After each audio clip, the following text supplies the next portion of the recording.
बहुत शुक्रिया फ़ारूक सोहेल गंजी साहब और मेरे तमाम सीनियर्स मेरे सामने बैठे हुए हैं यहाँ। और मेरी ये खुशकिस्मती है कि मुझे बात करने का मौका मिल रहा है। लेकिन बेहतर ये है मैं थोड़ी गुफ्तगू करूँगा, उसके बाद हम कोशिश ये करेंगे कि एक इंटरैक्टिव सेक्शन जो है वो हो और आप सब भी उसके अंदर पूरी तरह से कंट्रीब्यूट करें। जहाँ तक ताल्लुक़ है आज के मौजू का, तो ईरान के ऊपर जो अमेरिका और इज़राइल का हमला है, दरअसल ये इसका पस मंज़र तो ये है कि अमेरिका और इज़राइल बहुत अरसे से, ख़ास तौर पे 2001 में जब 9/11 हुआ तो उसके बाद न्यू कॉन्स ने, जिसकी उस वक्त क़यादत डिक चेनी कर रहे थे और कोंडालीज़ा राइस कर रही थी, उनका एक प्लान था, एक मंसूबा था जिसका आगाज़ उन्होंने अफ़गानिस्तान पे हमले से किया, फिर इराक़ पे हमले से किया। और जो स्ट्रेटजी थी अमेरिका की वो ये थी कि हमने रीमॉडल करना है मिडल ईस्ट को। और जिस तरह से फ़र्स्ट वर्ल्ड वॉर के बाद हमने इसको छोटी छोटी रियासतों में तकसीम किया था और इसका एक ख़ास जोग्राफियाई नक्शा तश्कील दिया था, तो अब वक्त आ गया है कि इसका नक्शा एक दफ़ा फिर बदला जाए और अमेरिका और इज़राइल का जो इंटरेस्ट है, उसके जो मफादात हैं, उसके तहत पूरा जो मिडल ईस्ट है इसको रीड्रॉ किया जाए। कुछ मुल्कों की अगर सरहदें तब्दील करनी पड़ती हैं वो की जाएँ, और यहाँ पर इस खिते में जो अमेरिका का असर व रसूख है उसको मुकम्मल, उसका जो गलबा है उसको कायम किया जाए, और उसके साथ साथ इज़राइल को जो ख़तरात लाहक हैं इस खिते में, उन ख़तरात का ख़ात्मा किया जाए और अमरीकी सरपरस्ती में एक ऐसा मिडल ईस्ट तश्कील दिया जाए जिसकी क़यादत इज़राइल के हाथ में हो, जिसकी क़यादत इज़राइल के पास हो, और कोई ऐसी स्टेट ना हो, कोई ऐसा मुल्क ना हो इस खिते में जो कि इज़राइल के जो मफादात हैं उसके सामने खड़ा हो सके या उसको चैलेंज कर सके। तो 2001 में अमेरिका का ये ख्याल था कि उनको 6 महीने से 1 साल लगेगा अफ़गानिस्तान में, और इतना ही टाइम उनको गालबन लगेगा इराक़ में, और इसके बाद फिर उनका ख्याल ये था कि अब अगली बारी शाम की, और शाम के बाद फिर ईरान। और ये ख्याल था जॉर्ज बुश का कि जब मेरी सेकंड टर्म पूरी हो रही होगी तो मैं रीशेप कर चुका हूँगा, रीमॉडल कर चुका हूँगा, और जो उनका प्लान था मैं उस पर पूरी तरह से इम्प्लीमेंट कर सकूँगा। लेकिन हुआ ये कि अफ़गानिस्तान में एक अमेरिका की तारीख़ की सबसे लंबी जंग हुई, फंस गया अमेरिका वहाँ। उसके साथ साथ इराक़ में उनकी जो मंसूबा था वो भी खाक में मिल गया और वहाँ उनको मुज़ाहमत का सामना करना पड़ा, फिर और मामलात हुए। और उसके बाद फिर 2011 के बाद फिर अरब स्प्रिंग शुरू हुआ, उसमें कुछ हुकूमतें गिरी, कुछ रिजीम्स गिरी, लेकिन जो असल मंसूबा था वो किसी हद तक उसके ऊपर अमल दरामद रुक गया मशरिक़ वस्ता में। और ख़ास तौर पे जो ईरान था, और ईरान के साथ साथ जो एक एक्सेस ऑफ, जिसको रेजिस्टेंस कहते थे, जो मुख्तलिफ जो मलेशियाज़ थी जिनको ईरान सपोर्ट करता था, उनको कमज़ोर करना, उनका ख़ात्मा, ये भी उस प्लान का हिस्सा था, जिसमें जो है वो अंसार थे, जो हौसी बागी हैं यमन में, वो, उसके साथ साथ हमास, उसके साथ साथ जो है हिज़्बुल्लाह, और उसके साथ साथ जो इराक़ में शिया मलेशियाज़ बनी थी। तो ये सारा वो अमेरिका का ख्याल था कि ईरान जो प्रॉक्सीज़ डेवलप कर रहा है और जो मलेशियाज़ डेवलप कर रहा है, ये बराह रास्त ख़तरा है ना सिर्फ ये कि इज़राइल के लिए बल्कि अमरीकी मफादात के लिए भी। और मैं ज़्यादा पीछे नहीं जाना चाहता, क्योंकि जो एक बड़ी लड़ाई है, नज़रियाती लड़ाई, जो कोल्ड वार पीरियड में वो लड़ी गई इस खिते के अंदर, मिडल ईस्ट के अंदर और नॉर्थ अफ्रीका के अंदर, और वो थी लेफ़्ट वर्सेस दी राइट। एक तरफ सोशलिस्ट ब्लॉक था, एक तरफ अरब जो नेशनलिज़म था उसका उभार था, वो जो मुख्तलिफ साम्राज्य ममालिक थे आज़ादी हासिल कर रहे थे, उसके साथ साथ सिर्फ अरब नेशनलिज़म नहीं था बल्कि सोशलिज़म की एक रेडिकल मूवमेंट थी उसके साथ जुड़ी हुई, जिसको हम बास मूवमेंट भी कहते हैं। उसके अंदर अरब, उसके 3 बेसिकली पिलर्स थे, अरब नेशनलिज़म, एंटी इंपीरियलिज़म और सोशलिज़म, और इसका ये एक मलगूबा था। और इसके ख़िलाफ़ अमेरिका ने फिर मजहबी बुनियाद परस्ती को इस्तेमाल किया, इन तहरीकों को नाकाम करने के लिए ताकत का इस्तेमाल भी किया। तो ये रूस और अमेरिका के दरमियान जो सर्द जंग थी ये काफ़ी गर्म रही इस खित्ते में ख़ास तौर पे, और दोनों तरफ से पूरी कोशिश हुई कि इस खित्ते को कंट्रोल किया जाए। तो जितनी भी अमेरिका मुखालफ हुकूमतें थीं एक एक करके वो गिर गईं। कुछ अमेरिका ने गिराई, कुछ जो अमेरिका की मदद से वहाँ कलर रेवोल्यूशंस थे उनकी मदद से वो गिर गई। लीबिया में हो गया, उसके बाद शाम में और बाकी जगह पे। तो ईरान वो वाहिद मुल्क बाकी बचा जो कि अमेरिकी मफादात को चैलेंज कर रहा था खिते में, और इजराइल की जो बालादस्ती है उसको तस्लीम करने पे आमादा नहीं था। अब इस दौरान ये हुआ कि यूएई ने और कुछ और मुल्कों ने, मराकश के साथ भी बातचीत हुई, कुछ अरब मुल्कों ने इजराइल का जो अमेरिका का जो बुश ने पहले अपने दौरे सदारत में इब्राहिम एकॉर्ड जो था वो पेश किया था, तो उसको कुछ मुल्कों उसका हिस्सा बने कि हम इजराइल के साथ नॉर्मलाइजेशन करते हैं और हमें जो है वो कोई मसला नहीं है इजराइल की यहाँ पे ताकतवर होने से या मजबूत होने से। लेकिन सऊदी अरेबिया को भी कोशिश की गई उसके अंदर लाने की, लेकिन सऊदी अरेबिया फौरी तौर पे नहीं आया। तो अब ईरान जो है वो वाहिद रेजिस्टेंस थी इस खिते में, और ये जो हमला है इसकी बुनियादी जो वजह है जो हमला करने की वो ये है कि यहाँ पे ईरान के ऊपर उसको कमज़ोर किया जाए, उसका जो बैलिस्टिक मिसाइल का प्रोग्राम है उसको नुकसान पहुँचाया जाए। और अमेरिका को इस बात का यकीन है, इजराइल को भी इस बात का यकीन है कि ईरान फौरी तौर पे एटम बम बनाने की पोजीशन में नहीं है। अगर उनको यकीन नहीं होता तो ये हमला ईरान के ऊपर नहीं होता, क्योंकि जिनके बारे में उनको यकीन होता है कि उनके पास एटम बम हैं और वो चला भी सकते हैं तो उनकी तरफ वो नहीं जाते। नॉर्थ कोरिया उसकी एक जो है वो ज़िंदा मिसाल है, वो कभी नॉर्थ कोरिया की तरफ नहीं जाते। उनको पता है कि ये सिर्फ धमकियाँ नहीं देते, इनके पास बैलिस्टिक मिसाइल भी हैं जो अमेरिका तक मार कर सकते हैं, और ख़ास तौर पे साउथ कोरिया और जापान की तो जब चाहें वो तबाही लगा सकते हैं। तो इस वजह से वो एक डेटरेंस जो था, जो नॉर्थ कोरिया के पास है, जो और मुल्कों के पास है जिसमें पाकिस्तान भी शामिल है, वो ईरान के पास नहीं था। और जब उनको यकीन हो गया तो उसके बाद उन्होंने फिर ये हमला किया। इससे पहले अगर हम देखें तो ओबामा ने कोशिश की थी कि मामलात को किसी तरह से बातचीत के ज़रिए से हल किया जाए। अब ओबामा की स्ट्रेटजी ये थी कि बजाय इसके कि आप जंग करें ईरान के साथ, आप लड़ाई करें ईरान के साथ, आप जो सैंक्शंस लगाई हुई हैं ईरान के ऊपर, जो इक़्तिसादी पाबंदियां हैं जिसकी वजह से ईरान में मौशी मसाइल बढ़ रहे हैं, तो आप अगर रिफॉर्मस जो मूवमेंट है जो ईरान के निज़ाम के अंदर तब्दीली लाना चाहती है बग़ैर लड़ाई किए, अगर आप इन लोगों को स्ट्रेंथन करें, और उनको स्ट्रेंथन करने का तरीका ये है कि आप इनको मौका दें, इनको थोड़ा ऑक्सीजन दें, इनको सांस लेने का ब्रीथिंग स्पेस दें, उसके तहत ही जो है वो 2015-16 का जो अमेरिका का एग्रीमेंट था जो बड़ी पावर्स का, वो ईरान के साथ हुआ।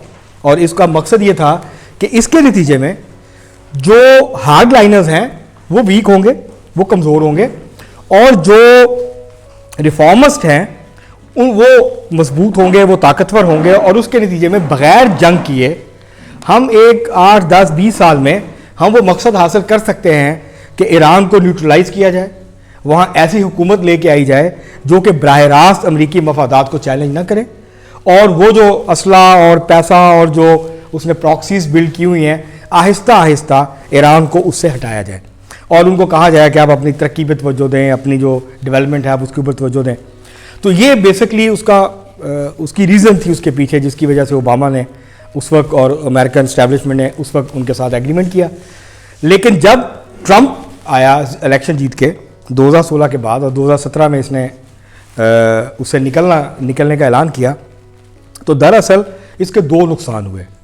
एक तो ये कि जो हार्ड लाइनर्स थे वो ईरान में मजबूत हुए, क्योंकि हसन रूहानी इस वादे पे इलेक्शन जीता था और लोगों को उम्मीद थी, ख़ासतौर पे नौजवानों को और ख़ासतौर पे मिडिल क्लास के नौजवानों को, कि रिफॉर्मिस्ट आने से, हसन रूहानी जैसे लोग आने से, क्योंकि इन्होंने एग्रीमेंट कर लिया है, तो हम ये जो फंसे हुए हैं और हम मुसलसल हमारे ऊपर इक़्तिसादी पाबंदियाँ हैं और हमारे तरक्की करने के रास्ते बंद किए जा रहे हैं, तो ये हमारे लिए खुल जाएंगे, हमारे लिए दुनिया दोबारा हम दुनिया के साथ जुड़ सकेंगे, और जो टेक्नोलॉजी है, जो सरमायाकारी है वो ईरान में आएगी, और हम तरक्की की नई मनाजिल जो हैं वो तय कर सकेंगे। लेकिन जब इसने सदर ट्रंप ने पुल आउट किया तो ये उम्मीदें दम तोड़ गई, और ईरान के अंदर 2017 के बाद रिफॉर्मर्स मूवमेंट जो है उसकी तकरीबन मौत वाक़ हो गई, और जो हार्ड लाइनर्स थे उनका मुकम्मल रियासत के ऊपर जो कंट्रोल था उनके पास आ गया, फ्रॉम प्रेसिडेंसी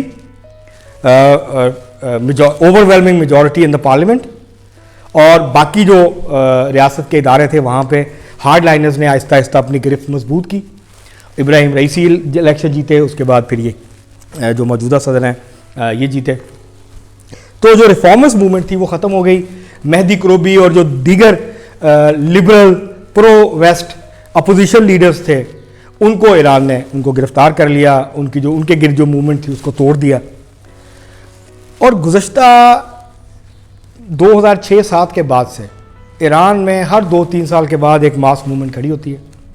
लोग हुकूमत को बदलने के लिए बाहर निकलते हैं और वो तहरीक नाकाम हो जाती है।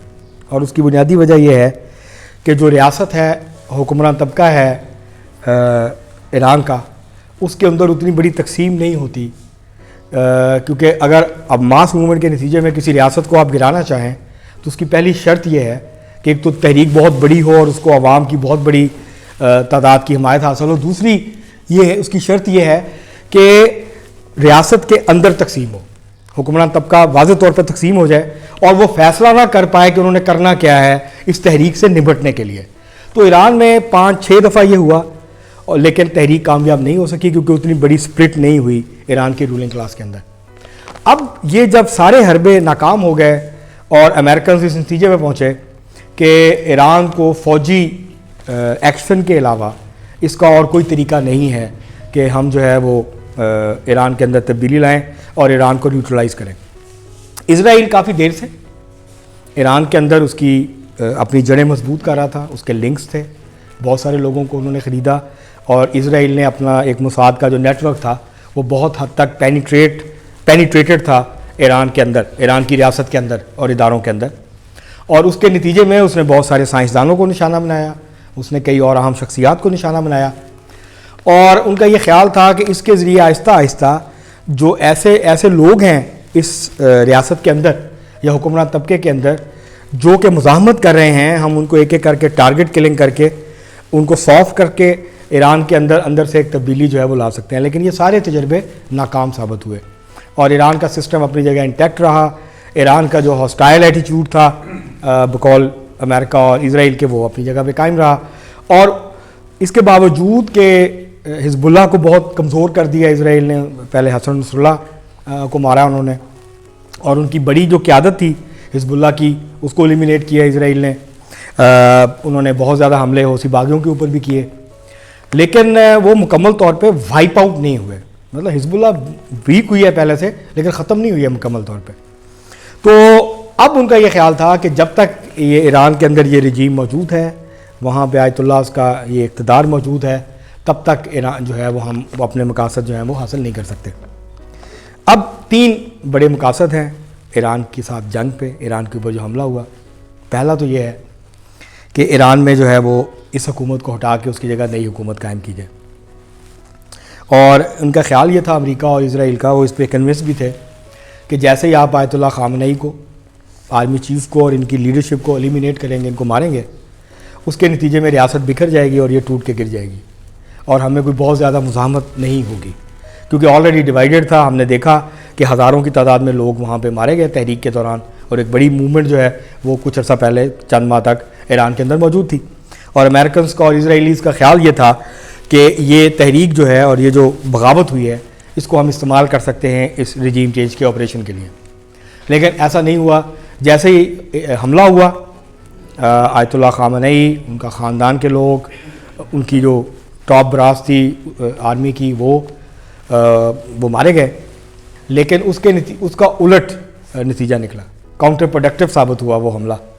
और बजाय इसके कि रियासत तकसीम होती, लोग खौफजदा होते और एक अफरा तफरी फैलती, उसने बहुत हद तक ईरानी रियासत को और ईरानी माशरे को मुत्तहद कर दिया। और ये जो हमला था, आयतुल्लाह ख़ामेनी की जो उनकी जो शहादत थी, इसको लोगों ने ये समझा कि अगर वो अपनी जान दे सकते हैं, वो अपनी जान बचा सकते थे, लेकिन अगर वो अपनी जान दे सकते हैं तो फिर हमें क्या मसला है, हम भी खड़े हो सकते हैं और हमें खड़े होना चाहिए। और वो जो अमेरिका की ख्वाहिश थी कि एक हमले के बाद या चंद दिन की बमबारी के बाद रजीम चेंज हो जाएगी और ईरान सरेंडर कर देगा, वो ख्वाहिश पूरी नहीं हुई। दूसरा मकसद जो ईरान का, इज़राइल और अमेरिका का है, वो ये है कि ईरान के अंदर बगावत करवाई जाए कुर्दों की तरफ से, और जो सिस्तान है, जो बलोच हैं, ईरानी बलोच हैं, सुन्नी आबादी है जो कि 2% है, कुर्द भी तकरीबन इतने ही हैं, 2-3% हैं, तो इनको खड़ा किया जाए, इनको मुसल्ला किया जाए और एक मुसल्ला बगावत जो है उसकी चंगारी जो है उसको जलाया जाए, ताकि ईरान की जो फ़ौज है, ईरान रेवोल्यूशनरी गार्ड्स हैं, पासदारान इनकलाब हैं, वो इंगेज हों, ताकि फिर अमेरिका अगर ये थोड़े और सॉफ्ट हो जाते हैं बमबारी करने के नतीजे में और यहाँ बगावत होने के नतीजे में, तो फिर अमेरिका अपनी फ़ौज उतारने के बारे में गौर करे, ताकि जो ईरान है उसके ऊपर कब्ज़ा किया जा सके और फिर अपनी मर्ज़ी के हुक्मरान जो हैं वो वहाँ पे ला के बिठाए जा सके। तो वो भी अभी तक मकसद जो है वो पूरा नहीं हुआ। कोशिश हो रही है, कोशिश तर्क नहीं हुई है, लेकिन उसके अंदर मुश्किलात का सामना है। और ये ज़रूर हुआ है कि वहाँ जो जंदुल्ला और इस तरह की जो तंजीमें हैं, सुन्नी बुनियाद प्रस्त मुसल्लह तंजीमें हैं ईरानी बलूचिस्तान के अंदर, उनके दरमियान एक इत्तेहाद हुआ है और उसमें कुछ BLA के एलिमेंट्स जो हैं वो भी इस्तेमाल हो सकते हैं अगर ये जंग तवालत इख्तियार करती है। लेकिन जो कुर्दों का मामला है, कुर्द भी अभी तक पूरी तरह से तैयार नहीं है, उतनी बड़ी तादाद में तैयार नहीं है जितनी बड़ी तादाद में इराकी कुर्दों की ज़रूरत है ईरानी कुर्दों को इंस्टिगेट करने के लिए, एक बगावत की एक चंगारी जो है उसको जलाने के लिए। तो ये भी कामयाब नहीं हुआ। तीसरा जो मसला, जो सबसे बड़ा मामला है, वो ये है कि इस जंग का मकसद अपने उस अधूरे मंसूबे को पूरा करना, रीमॉडलिंग और मुकम्मल तसल्लुत अमेरिका का और इजराइल का, और इसके साथ साथ जो इजराइल है अमेरिकी सरपरस्ती में, उसको नया थानेदार जो है वो बनाना मकसूद है। इस जंग का जो अल्टीमेट इनके नज़दीक नतीजा है वो तो ये है कि इजराइल जो है उसकी हेजेमनी जो है इस खित्ते में उसको इस्टेब्लिश किया जाए, उसके जो मफादात के लिए ख़तरात हैं उसको मिनिमाइज़ किया जाए या एलिमिनेट किया जाए, और अपनी मर्ज़ी से फिर मिडल ईस्ट जो है जब अमेरिका के मुकम्मल और इजराइल के मुकम्मल कंट्रोल में होगा तो जो फ़लस्तीन का इशू है उसको मुकम्मल तौर पे दफन कर दिया जाए, और जो 2 रियासती हल की बात होती है ये इस बातचीत को ये टांटा भी ख़त्म कर दिया जाए, और फ़लस्तीनियों को ये कहा जाए कि इजराइल की रियासत के अंदर अगर आप रहना चाहें तो आप रह सकते हैं, एक रियासत होगी और वो फ़लस्तीन की वो इजराइल की रियासत होगी, फ़लस्तीन की रियासत नहीं होगी।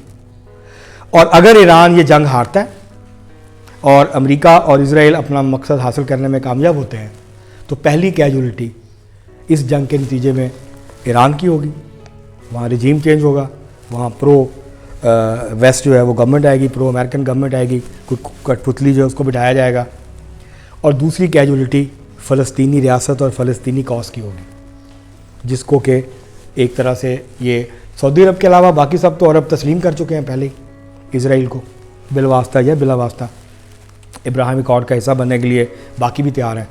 और अगर ये गिर गई ईरान की गवर्नमेंट तो फिर ये चीन एक इसके साथ जो मुंसलिक मकसद है वो ये है कि चीन जो है उसकी जो सस्ती तवानाई के ज़राए हैं उसको मुकम्मल ख़त्म नहीं किया जाए तो उसको महदूद किया जाए और इनसर्कल किया जाए चीन को। ये सिर्फ ईरान को कमज़ोर करना या ईरान को फ़तह करना मकसूद नहीं है, सिर्फ चीन को नुकसान पहुंचाना इसी के साथ शामिल है। मसलन पहले वेनेजुएला, उसके बाद ईरान। अब मसला ये है कि बहुत सारे लोग ये कहते हैं, अगर आप देखें चार्ट्स देखें या अगर आप रिसर्च करें तो ऐसा लगता है कि चीन ईरान से तेल ही नहीं ख़रीदता, क्योंकि तीसरे नंबर 2 जो बड़े मुल्क हैं जो चीन को तेल सप्लाई करते हैं, सबसे बड़ा जो मुल्क है वो रूस है जो सबसे ज़्यादा तेल जो है सप्लाई करता है। दूसरा जो बड़ा मुल्क है जो तेल सप्लाई करता है वो सऊदी अरेबिया है, और तीसरा बड़ा मुल्क बड़ा इंटरेस्टिंग है वो है मलेशिया। ईरान का जितना तेल चीन ख़रीदता है वो मलेशिया के ज़रिए ख़रीदता है, और चीन 11% तेल जो है अपना ज़रूरत का वो मलेशिया से ख़रीदता है। लेकिन ये वो तेल है जो ईरानी तेल है, लेकिन ये मलेशिया जाता है और फिर मलेशिया से चीन उसको ख़रीदता है, कुछ और मुल्क भी उसको ख़रीदते हैं। तो ये तो एक तो मकसद ये है कि जो चीन की एक्सेस है सस्ते तेल तक उसको किसी तरह से कम किया जाए या उसको मिनिमाइज़ किया जाए, ये उसके साथ जुड़ा हुआ इस जंग का मकसद है। अब जो मसला है वो ये है, हमारे सामने 2 मुमकिन सिनेरियोज़ हैं इस जंग के नतीजे में। एक तो ये कि अमेरिका को फतह हो, ईरान को शिकस्त हो जाए इस जंग में, और उसके नतीजे में फिर मिडल ईस्ट मुकम्मल तौर पे अमेरिका के कंट्रोल में चला जाए और इसराइल के ज़रिए उसको फिर चलाया जाए, उसकी मॉनिटरिंग की जाए। और उसके बाद फिर जहाँ जहाँ पे कोई अगर तंग करे तो फिर उस हुकूमत को तब्दील करना कोई मसला नहीं होगा अमेरिका के लिए और इसराइल के लिए। दूसरा सिनेरियो ये है कि अमेरिका को मुकम्मल फतह हासिल ना हो, जिसके इम्कान ज़्यादा हैं, क्योंकि जो जंग की नौइयत है वो दोनों के लिए बहुत मुख्तलिफ है। ईरान सर्वाइवल की लड़ाई लड़ रहा है। ईरान की जंग जारियत की जंग नहीं है। ईरान की जंग अमेरिका को शिकस्त देने की जंग नहीं है। उसकी जंग है अपने आप को बचाने की और इस जंग को प्रोलॉन्ग करने की, ताकि एक तवील जंग के नतीजे में ईरान जो है वो सर्वाइव कर जाए, उसकी जो मौजूदा रजीम है ये सर्वाइव कर जाए और ईरान को घुटने ना टेकने पड़े। वो सर्वाइवल की लड़ाई लड़ रहा है, वो अपने बचाव की लड़ाई लड़ रहा है। दूसरी तरफ अमेरिका के लिए इस जंग की नौइयत बिल्कुल मुख्तलिफ है। उसने ईरान को शिकस्त देनी है, वो एक अग्रेसिव वॉर लड़ रहा है। उसकी स्ट्रेटजी एग्रेसिव है कि हमने हर कीमत पे ईरान की हुकूमत को शिकस्त देनी है, इसको गिराना है। अब जो तारीख है जंगों की वो हमें बताती है कि आप सिर्फ बमबारी के नतीजे में तो किसी हुकूमत को गिरा नहीं सकते, किसी रजीम को नहीं गिरा सकते। आपको बूट्स ऑन ग्राउंड चाहिए, आपको फ़ौज भेजनी है, वहाँ जाए, वो फिज़िकली कब्ज़ा करे और जो भी अनासर वहाँ रेजिस्ट कर रहे हैं उनको शिकस्त दे और फिर वहाँ अपनी मर्ज़ी से वहाँ कब्ज़ा करे और फिर अपनी मर्ज़ी के वहाँ पे लोग ले आए। अब अमेरिकन जो स्ट्रेटजी है, अभी तक अमेरिका के अंदर बहुत इख्तलाफ है इसके ऊपर। स्टेट डिपार्टमेंट और जो इनका पेंटागन है वो बिल्कुल दो मुखालफ सिमत में खड़े नज़र आते हैं जहाँ तक ग्राउंड ट्रूप्स का ताल्लुक है कि यहाँ पे फ़ौजी भेजे जाएँ या नहीं भेजे जाएँ। जो पेंटागन है वो ये चाहता है कि वहाँ पे फ़ौज भेजी जाए, लेकिन जो स्टेट डिपार्टमेंट है वो बहुत रेजिस्ट कर रहा है कि आप ये काम ना करें, क्योंकि अगर ये जंग लंबी हुई तो इसके बड़े खौफनाक असरात मरतब होंगे। अब दो इसके कॉन्सिक्वेंसेस होंगे। अगर ट्रंप को अगले 1, 1.5, 2 माह में अपनी मर्ज़ी के नताइज नहीं मिलते ईरान की इस जंग के नतीजे में, पहला कॉन्सिक्वेंस ये होगा कि ट्रंप जिसकी मकबूलियत पहले से गिर रही है और ज़्यादा गिरेगी और रिपब्लिकन पार्टी इस पोजीशन में नहीं रहेगी कि वो नवंबर का मिड टर्म इलेक्शन जीत सके। और अगर ऐसा हुआ तो हमने कल देखा है 2 दिन पहले, 3 दिन जो है, पहले सेनेट में और फिर कांग्रेस में जो क्रिस्टी नोएम थी, जो कि वज़ीर दाखिला थी अमेरिका की, होमलैंड सिक्योरिटी की वज़ीर थी, उसको जिस तरह की ह्यूमिलेशन का सामना करना पड़ा है, उसकी जिस तरह की ग्रिलिंग हुई है इन दोनों कमेटियों में, और उसके फ़ौरन बाद ट्रंप ने कहा कि इस्तीफ़ा दो, और उसे इस्तीफ़ा भी नहीं, बाइज़्ज़त तरीके से नहीं निकाला, बेइज्जत करके निकाला है। उसको टीवी से पता चला है कि मुझे बरतरफ कर दिया गया, मुझे सैक कर दिया उसने, ट्रंप ने। ट्रंप अपनी जान बचाएगा, जो रिपब्लिकन पार्टी के मेन लीडर्स हैं वो अपनी जान बचाएंगे और उनकी नज़र ट्रंप से हटके फिर मिड टर्म इलेक्शन पे होगी। रिपब्लिकन पार्टी के लिए और ट्रंप के लिए एक बड़ा पॉलिटिकल क्राइसिस पैदा हो सकता है अगर मतलूबा नतायज उसको इस जंग के नहीं मिले। दूसरा जो नतीजा होगा वो ये कि जो वर्ल्ड इकॉनमी है इस जंग के तौलत इख्तियार करने के नतीजे में बहुत खौफनाक किस्म के असरात आलमी मईशत के ऊपर मरतब होंगे। तेल की कीमतें और गैस की कीमतें आसमान छुएंगी, वो किसी के कंट्रोल में नहीं होंगी, और उसका नतीजा ये निकलेगा कि जो आलमी मईशत है जो पहले ही बहुत अच्छी पोजीशन में नहीं है, और ख़ास तौर पे यूरोप की मईशतें जो पहले ही क्राइसिस में हैं, ये क्राइसिस मज़ीद गहरा हो जाएगा, महंगाई का नया तूफ़ान आएगा। अभी जो लोगों को थोड़ा बहुत याद है कोविड के दौर में दिनों में क्या हुआ था, उससे ज़्यादा भयानक सूरत हाल जो है वो पैदा हो जाएगी। और हमने देखा है कल उसका पहला कॉन्सिक्वेंस पाकिस्तान में तेल की कीमत में 55 रुपये लीटर का इजाफा हुआ है। तुर्की ने भी इजाफा करने का ऐलान किया है, वहाँ पे ज़्यादा, पाकिस्तान से भी बड़ा इजाफा हुआ है। इंडिया, बाकी सारे मुल्क इसकी लपेट में आएंगे। अब इंडिया और चाइना, अगर तो 1-1.5 माह में ये जंग ख़त्म हो जाती है तो चीन और इंडिया के ऊपर इतने बुरे असरात नहीं होंगे, क्योंकि इंडिया के पास 3 माह के ज़खायर हैं, चीन के पास 6 माह के ज़खायर हैं, जबकि अमेरिका के पास 9 से 10 माह के तेल के ज़खायर हैं। इन मईशतों पे अगर 1.5-2 माह की जंग होती है तो शायद उतने बड़े खौफनाक असरात ना हों, लेकिन वो रियासतें, वो मुल्क जो कि जिनके पास 15 दिन के, हफ्ते दिन के या 1 महीने के जो है वो ज़खायर हैं, उनकी मईशतों के ऊपर बहुत बुरे असरात होंगे। उनकी मौशी तरक्की गिरेगी, आलमी मईशत एक नए बहरान से दो चार हो सकती है, और अगर ये मुकम्मल तौर पे रुक जाती है सप्लाई, जिसकी कि कतर ने कल धमकी दी है कि तेल और गैस दोनों बंद कर सकते हैं हम, अगर ये हफ्ता 2 हफ्ते मज़ीद ये हालात जंग के रहे, और अगर मुकम्मल सप्लाई बंद होती है मिडल ईस्ट से, तो दुनिया का और कोई मुल्क इस पोजीशन में नहीं है कि इस कमी को पूरा कर सके। और वो जो कीमतें ऊपर जाएंगी और उसके साथ साथ जो उसकी शॉर्टेज होगी, उसके बहुत ज़्यादा बुरे असरात होंगे। और एक नया जो क्राइसिस है, जो ग्रेट रिसेशन था 2008-9 का, इस तरह की कैफियत जो है वो पैदा हो सकती है। और ये उस तरह की कैफियत भी पैदा हो सकती है मौशी तौर पे, जैसी कि 1974 के ऑयल शॉक के नतीजे में पैदा हुई थी, जब अरब मुल्कों ने भुट्टो साहब के कहने पे तेल की सप्लाई बंद कर दी थी, और उसके नतीजे में अमेरिका और जो यूरोप है इसकी मईशत गिर गई थी। और 1945 के बाद ये मगरबी मईशतों के लिए सबसे बड़ी गिरावट थी, सबसे बड़ा क्राइसिस था मौशी। और उसके बाद फिर वो उस सतह पे वापस नहीं जा सके कभी, जिस सतह पे 1945 से 1974 तक ये मईशतें थीं। तो ये जंग जो है इसने, और तीसरा इसका नतीजा ये निकलेगा या निकल रहा है, ईरान ने दफाई तौर पे उसकी स्ट्रेटजी नज़र आती है कि इन मुल्कों को, ये जो गल्फ़ के मुल्क हैं, इनको फ़ौजी तौर पे नुकसान नहीं पहुंचाना। लेकिन जो ईरान की कार्रवाइयाँ हैं अमरीकी अड्डों पे, उसके नतीजे में उनकी मईशतें बर्बाद हो रही हैं, उनकी मईशतों पे दबाव बहुत बढ़ रहा है। अभी तो उनके पास पैसे हैं, यूएई है या सऊदी अरेबिया है, ये किसी हद तक कुछ अर्से तक सर्वाइव कर सकते हैं। मसलन अभी जो एस्टीमेट्स आ रहे हैं, उसके नतीजे में जो सिर्फ सियाहत है, उसके नतीजे में 34 अरब डॉलर जो हैं उसका नुकसान होगा यूएई को, कतर को और सऊदी अरेबिया को। और अगर ये जंग 1.5 माह या 2 माह चलती है, तो ये सारे मुल्कों की जो मईशतें हैं वो एक बड़ी गिरावट का शिकार होंगी। और उसके नतीजे में बेरोज़गारी भी बढ़ेगी, महंगाई भी बढ़ेगी मुल्कों के अंदर। अभी तो वो बहुत हद तक सस्टेन कर रहे हैं। और ये हमें याद रखना चाहिए कि ये यहाँ इंडिजिनस पॉपुलेशन नहीं है जो काम करती है, यहाँ दूसरे मुल्कों से आए हुए लोग हैं, इंडियन, पाकिस्तानी, बांग्लादेशी, मिस्री, फिलिपाइन और इन मुल्कों के, श्रीलंका, इन मुल्कों के लोग हैं जो वहाँ रहते हैं।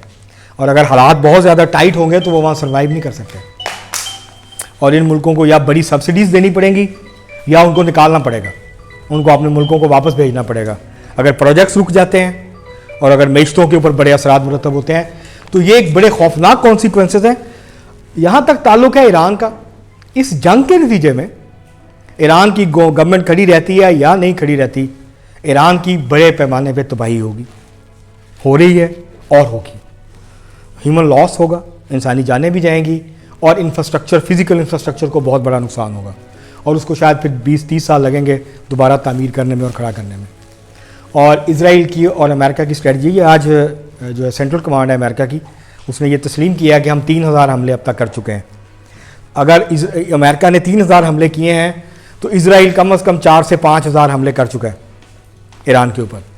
इसका मतलब है मजमूई तौर पे 8000 अब तक फ़िज़ाई हमले ईरान के ऊपर हो चुके हैं। तेहरान के भी मुख्तलिफ हिस्सों पे, स्कूलों, हॉस्पिटल्स, बाकी जगह पे हमले हो रहे हैं। लेकिन जो सबसे हैरान कुन बात है और जो सबसे ज़्यादा जो है जिसके ऊपर परेशान है इजराइल और अमेरिका और बाकी के मुल्क भी, वो रिएक्शन है ईरानी अवाम का। वो हैरान कुन है। बस CNN को इजाज़त दी है। हालांकि मज़े की बात यह है कि जो सबसे बड़ी जमहूरियतें हैं, जमहूरियत के चैंपियन हैं, वैसे इजराइल, जिसको कहा जाता है कि ये मोस्ट मॉडर्न स्टेट है मिडल ईस्ट के अंदर, और उसको एक मॉडल के तौर पे पेश किया जाता है कि एक प्रोग्रेसिव, एक मॉडर्न, एक साइंटिफिक बेसिस के ऊपर खड़ी रियासत है, जदीद तरीन फ़ौज है, जदीद तरीन मईशत है, और टेक्नोलॉजी में वो बहुत आगे हैं, इसमें कोई शक नहीं है। लेकिन वहाँ क्या हो रहा है, ईरानी मिसाइल गिरे या ना गिरे, जब सायरन बजते हैं तो सारे लोग बंकरों में घुस जाते हैं और 2-2 दिन बाहर नहीं आते।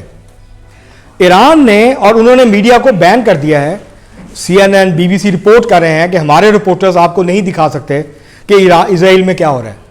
लेकिन इजराइल के अंदर BBC भी मान रहा है, बाकी सब भी मान रहे हैं, CNN, ABC सब, कि वो कहते हैं कि हमने अपनी ज़िंदगी में इजराइल में किसी जंग की इतनी हमायत नहीं देखी जितनी इस जंग की है। और उसकी वजह यह है कि इजराइल की जो माशरा है उसके ऊपर इस वक्त ओवरवेलमिंग जो है वो मुकम्मल गलबा है राइट विंग का और एक्सट्रीम राइट विंग का। एक नीम फाशिस्ट किस्म का माशरा और रियासत जो है वो फ़लस्तीन जो है वो इसराइल की इस वक्त मौजूद है।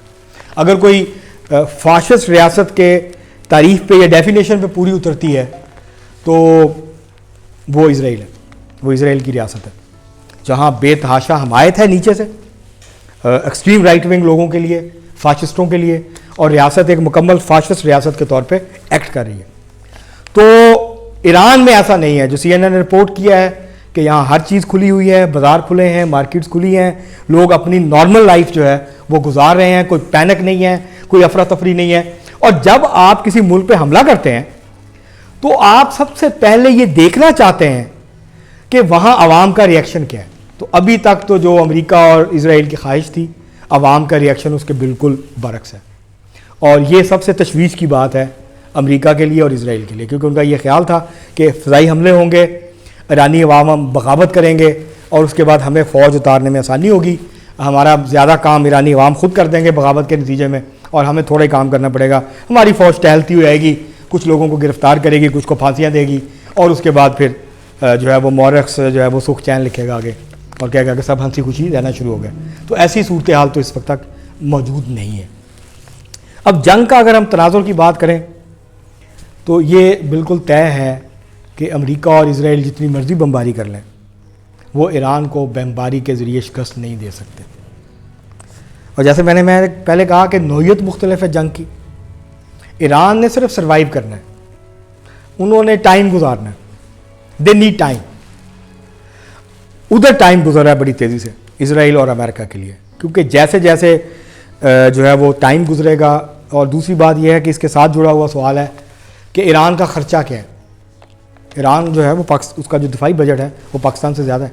वो 10 से 11 अरब डॉलर सालाना खर्च करता है दिफा पे, पाकिस्तान 8 से 9 अरब डॉलर खर्च करता है। तो इतने बुरे हालात में सैंक्शंस के बावजूद उनको उस कंडीशंस की वजह से दिफा के ऊपर बहुत पैसा खर्च करना पड़ता है।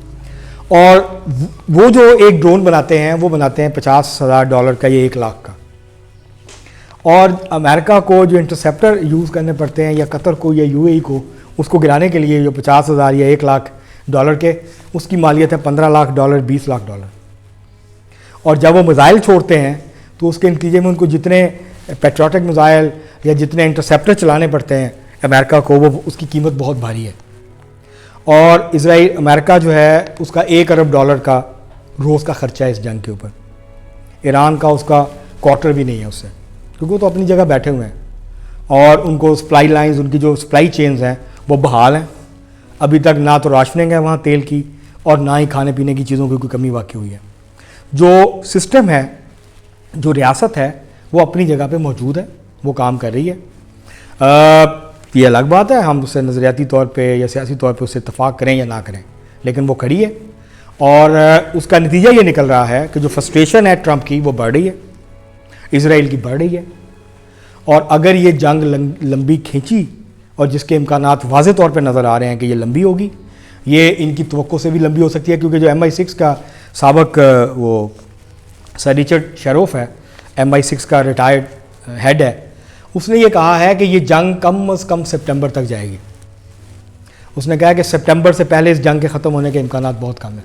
दूसरा उसने कहा है, और ये बड़ी अहम प्रेडिक्शन है, उसने कहा है कि अमेरिका और इसराइल मिलकर ईरान में ज़्यादा से ज़्यादा वही अचीव कर पाएंगे एक लंबी जंग के नतीजे में, जो महज इनके कुछ फ़ौजी गए थे और मदुरो को वेनेजुएला से उठा के ले आए थे, और उसके बाद से एक न्यूट्रल किस्म की हुकूमत वहाँ कायम है। उसने कहा कि इससे ज़्यादा शायद अमेरिका और इसराइल ईरान में हासिल ना कर पाए। तो ये कैफियत है, और उस कैफियत के नतीजे में जिस तरह 9/11 के बाद हुआ था, अमेरिका की जो पॉलिसी थी उसके नतीजे में दुनिया में बहुत बड़ी तब्दीलियाँ रूनमा हुई। इस जंग के नतीजे में दो चीज़ें वाज़े तौर पे हमें नज़र आएंगी। एक, दुनिया के अंदर ये असूल तय हो जाएगा, ख़ास तौर पे ये जो अमेरिका और यूरोप का प्रोपेगेंडा था कि सेकेंड वर्ल्ड वार के बाद एक ruled base order, world order कायम, हालांकि कभी भी नहीं रहा। हमेशा से जिसकी लाठी उसकी भैंस थी, और ताकत के ज़ोर पे अमेरिका ने वियतनाम और पता नहीं कहाँ कहाँ क्या क्या किया, ये हम सब जानते हैं। अब उसका ये जो सिचुएशन इस जंग ने पैदा की है, इसके नतीजे में अगर अमेरिका मुकम्मल तौर पे फतह हासिल नहीं करता, अपने मकासद हासिल करने में नाकाम रहता है, तो ये अमेरिका की बहुत बड़ी शिकस्त होगी।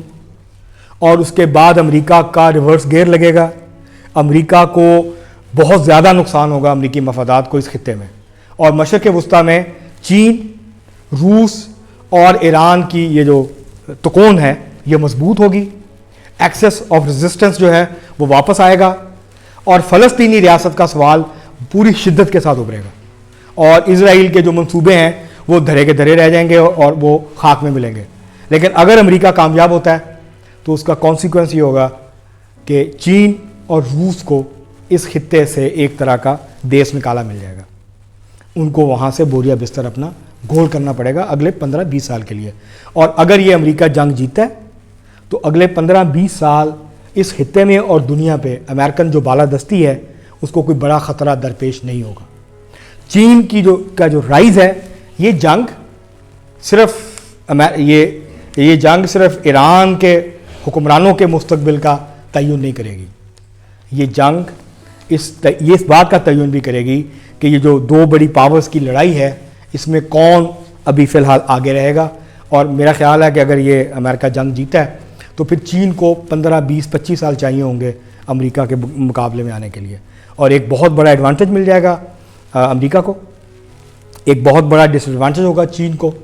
उसके जो दो बड़े ज़राए हैं, बल्कि आप ये समझ लें कि जो 70% तेल है चीन का उसके ऊपर बराह रास्त अमेरिका का कंट्रोल होगा। वो जिस कीमत पे, जिन शराइत पे चीन को तेल देगा, चीन को वो लेना पड़ेगा।